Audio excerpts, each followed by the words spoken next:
Hi everybody, welcome back to the Girly Girl Bookworm. So today I have my weekly wrap up for you. I'm trying a different angle with where I'm sitting because lately I've been using this shelf as like my current read. So like after I read a book, I put it here so that way I know what to wrap up. And I feel like if I like sit with that without blocking that, it looks kind of silly to have like this empty shelf. So I'm trying this angle for now. So this week I have, let me see, 1, 2, 3, 4, 5, 6, 7 books to share with you, which is funny because last week I did my wrap up and I was like, yeah, it's going to be hard to wrap up 5 books. So, and now I have 7 to share with you. And again, Wednesday to Wednesday, still early, it's only like 12 o'clock, so yeah, let's just get started. Oh, by the way, finished my 100th book of the year as well. So I have officially met my Goodreads goal, which is crazy because I basically did it all through the summer because I think I read about 50 books this summer, at least 50 books. So basically I read half of my goal just in the past like 3-ish months. So I did it. So the first book I have to share with you for this week is Daughter of Deep Silence by Carrie Ryan. I finally said, enough is enough, girl. You need to read this book. I had been wanting to read this book like crazy since I bought it, even like before I bought it. But then I was like, no, you can't read it yet. Like I kept putting it off and putting it off and putting it off. And finally I was like, no, you're going to sit there and you're going to read this book. So I did. 5 stars. I thought it was really fun. It's about this girl and she was on a cruise ship with her family, and with her memory is she remembers the boat getting attacked and people being killed, like her family is killed, and her and this girl end up escaping the boat, but then only she ends up living, and then 2 other survivors, but they're telling a different story. They're trying to say that this big like wave came and took out the boat. So she kind of wants revenge on this family because they kind of kept her from being able to like tell her story and be like, I don't know how to explain it if I'm explaining it right. So she ends up kind of going undercover. The synopsis kind of says it, so I feel like it's not spoiling it. So the other girl, she actually looks kind of similar to the other girl. So the father of that other girl, to protect her, especially since she's now an orphan, kind of takes her in and has her pretend to be the dead girl, if that makes sense. I don't know. I thought it was really interesting. It kept me engaged, and I gave it 5 stars, and I would totally recommend this book. And then after that, I read Unraveled by Jennifer Albin. I have been putting off finishing the series for the longest time. This is the 3rd and final book in the Cruel trilogy. So Cruel, Altered, Unraveled. I gave this book 3 stars. I'm not really crazy about the series at all. Thank God. The other ones involved like really hardcore love triangle, but this one you didn't really see the love triangle as much, so thank God for that. So it made it a little bit more bearable to get through, but the ending was really weird. I didn't fully understand it until I went on Goodreads and saw somebody's like review of it. I was like, so that's what that was supposed to be. That makes kind of sense, but still really weird. So yeah, I don't know. I think I gave it 3 stars. Yeah, it was people love this series. I don't get it. Then after that, I decided, because I read about like 2 kind of newish books, and I had said a while ago that I wanted to try to do the every other one where it was like read a new book, read an old book, read a new book, read an old book. So then I was like, let's try to read an old book, and I wanted to try to finish up some series. So I picked up Fragments by Dan Wells. This was also another book that I picked up because it is a chunker, and not knowing what I'm going to be doing for the school year, if I'm going to get a teaching position or if I'm going to be subbing, I wanted to make sure I kind of knocked it out now because it is fat. It's over 500 pages, and I did not like this book at all. I think I gave it 3 stars as well, but like more like 2.5. It just dragged on and dragged on and dragged on. This book was way too long for its own good. This author is a really great author because he's very descriptive and he really makes you feel like you're there, but like paragraph longs of description, like I get it. It's a post-apocalyptic world. There's nothing there. It's ruins. I get it. I got it the first time you told me. You don't need to keep explaining it. And, like, it was weird because there's points where it, like, dragged on, and then there was, like, points where, like, the character was going from, like, Long Island to Chicago, and then, like, Chicago to, like, Denver, and it's, like, they're walking because post-apocalyptic world, and, like, their travel time was, like, nothing. And I'm like,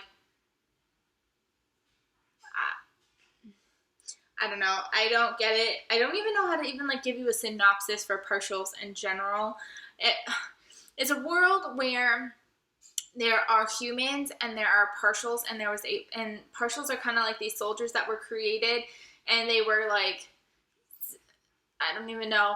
And there's this partial war where partials kind of attacked humans, and then this, like, RM disease took it out. So, like, women for a while, like, were forced into having babies after babies after babies, trying to find this cure for RM because babies weren't even living past a day because they kept dying, and stressful stuff. So Kira, or whatever her name is trying to, like, solve issues and whatnot. I think it's, like, one of those in-depth things where you almost kind of, like, have to read it to fully understand it, because it's a dystopian, post-apocalyptic, but, like, science fiction-y, so it's kind of hard to understand unless you're actually reading it. So, yeah, I remember this one. There's a lot of science-y things that just kind of, I don't get science fiction. I'm very confused by it, so that part doesn't do anything. But, yeah, enough rambling about this because I have other books to get to, but, yeah, it was all right. And because I didn't want to go straight into the third book, Ruins, I decided that I was going to try to read another book, one of the newer books that I got. So I picked up Night Guest by Fiona McFarlane. I was so excited to read this book, and this book sucked. I think I gave this 1 or 2 stars. I think it takes place in Australia. I don't know. Like, one point it talks about Sydney, and the next point it talks about New Zealand, and then it talks about Fiji and New Zealand. I don't even know where it takes place, but it's about this 75-year-old woman who basically lives alone, and she had this dream about a tiger, and then, so she calls her son, and then this woman just shows up and is like, I work for the state. You got approved for the list, so I'm, like, free service for you. And it's like, what? So, like, she ends up coming into this woman's life, and obviously things ensue, stuff with tiger. I'm thinking the tiger is, like, a symbol, or something like that, but, like, I didn't do good in English in high school. I don't understand symbolism. I don't understand what it was supposed to symbolize. But I really didn't like this book because it's just, like, I can't even say it without even spoiling this book, but, like, this poor 75-year-old woman, and you just see her kind of almost, like, deteriorate throughout the whole book, and you know why she's deteriorating, and it's just, like, it's just so sad and just so frustrating, and I don't even know how to describe this without spoiling it. That's the frustrating part. I did not like this book. I was expecting some suspense, and I kind of saw the ending coming. So, yeah, I don't know. It was not very good. I did not like it. And because of that, I was like, I'll read another new book before I go to Ruins, because I originally was going to go to Ruins right after that one, and I was just like, I need to try to read a good book. So I picked up Dere Me by Megan Abbott, and unfortunately I didn't love it. I just, like, did the cover. I think I also gave this one 2 stars, 2.5 stars. It was okay. I heard this is kind of like one of her worst ones. It's interesting because on Goodreads it says it's a YA novel, which I didn't think it was, so I was kind of surprised by that first. And then when I kept reading it, it's really not a YA novel, even though most of the characters are teenagers. This follows these girls who are cheerleaders and their coach, and things happen. I'm not going to read the synopsis. Do not read the synopsis. I hate synopsises that spoil the book. Something happens in the synopsis that doesn't happen until, like, a good portion throughout the book. So I don't want to spoil it. So I'm kind of glad I did not reread the synopsis before I read this book, or it would have been really hard to get through the book trying to wait for that to happen. So I was kind of glad that I didn't know that. So it happened when it happened. It was very confusing, some of the writing. I don't even understand the ending whatsoever. I don't understand. I don't know. I'm not even, like, an illiterate person. Clearly, I read hundreds and hundreds of books, but for some reason, I just don't get.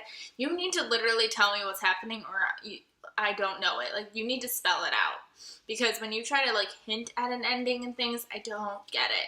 So unfortunately this wasn't for me, but I would try her again because I've heard other books by her are amazing, but this one just wasn't for me. And then I finally picked up Ruins by Dan Wells. This is the third and final book in the partial sequence. I don't know why they call it a sequence if there's only 3 books. That's just a trilogy. But I liked this one kind of more than I liked Fragments. So when I read Partials, I gave Partials a 4. Fragments, I gave 3. This one I gave like a 3.5. At one point I was debating giving it a 4, but that just felt like it was a little too much. This one kind of stopped looking at all that science fiction, and it had a good meaning, and it just felt better. Like the other one I had to like force myself to get through. This was a little bit shorter by like 100 pages-ish, and I was just able to like stay engaged and continue to read versus the other one I felt like I was like forcing myself to read. It was funny, at one point I kind of was forcing myself to read, and I was like, Patrick, read to me, and he like read 2 pages of it, and it just showed how much more like this author is crazy about description, and it was just really funny, so it kind of gave me a little like oomph to go back and read. So yeah, I gave this one 3.5. So the series was alright.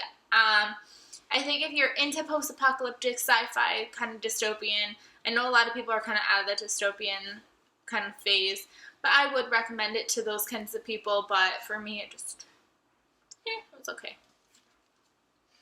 And the last book, which I just finished before I started filming this video, is The Book of Blood and Shadow by Robin Wasserman. So I decided now I'm going to try to do a 2 and 2. So read 2 new books, read 2 old books.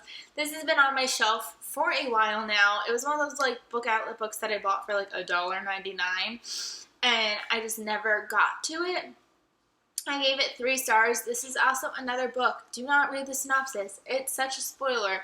Like, half of the stuff that happens doesn't, like, you know part of it, kind of, they hint at it in the beginning, but like most of it doesn't take place until over 100 pages in. Like, stop spoiling the book. So thank God I didn't read that until after. But it's about this girl, and like part of it is like she's with this group of people.